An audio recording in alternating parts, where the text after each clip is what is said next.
विमान अपघात झाल्याची ही काही पहिली वेळ नाहीये। या आधी देखील बऱ्याचदा भीषण विमान दुर्घटना घडल्या आहेत।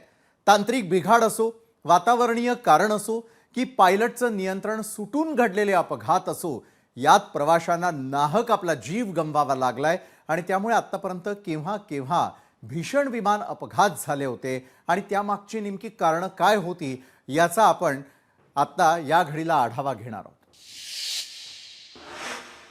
तर विमान दुर्घटनांचा इतिहास जाणून घेत असताना 1 जानेवारी 1978 साली अरबी समुद्रामध्ये झालेला एअर इंडियाचं विमान 855 चा अपघात, टेक ऑफ नंतर लगेच अरबी समुद्रात विमान दुर्घटना घडलेली होती।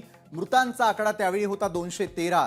कारण काय होतं या अपघाताचं? तर पायलटची चुकी होती। उपकरणांच्या बिघाडामुळे अपघात झाल्याची माहिती समोर आलेली होती। त्यानंतरचा पुढचा अपघात घडला होता तो म्हणजे गुजरात अहमदाबाद याच ठिकाणी 19 ऑक्टोबर 1988 साली इंडियन एअरलाइन्सचं विमान IC113 याचा अपघात घडला होता। टेक ऑफ दरम्यान सरदार वल्लभभाई पटेल विमानतळापासून 2 किलोमीटरवरती हे विमान कोसळलं होतं। यावेळी मृतांचा आकडा होता 133। त्यानंतर हरियाणा चरखी दादरी या ठिकाणी 12 नोव्हेंबर 1996 साली घडलेली दुर्घटना, चरखी दादरी दुर्घटना म्हणून ही दुर्घटना ओळखली जाते। सौदी अरेबिया आणि कझाकिस्तान एअरलाइन्सच्या 2 विमानांची हवेतच त्यावेळेला टक्कर झालेली होती आणि मृतांचा आकडा होता 349 इतका।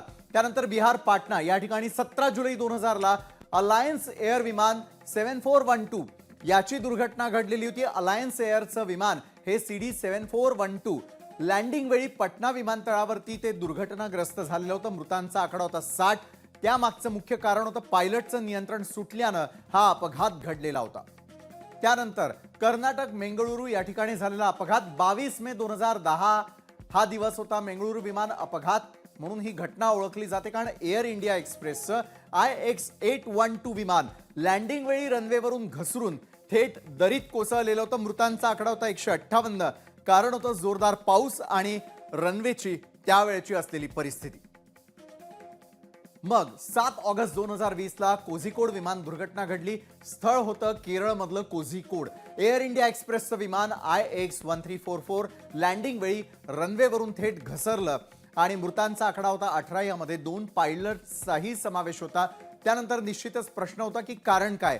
तर अतिमुसळधार पाऊस हे त्यावेळेचं कारण होतं। विमान दुर्घटनांचा इतिहास आपण ग्राफिक्सच्या माध्यमातून समजावून घेण्याचा प्रयत्न करत होतो। लोकशाही मराठी ऐका, पहा, जागरूक रहा।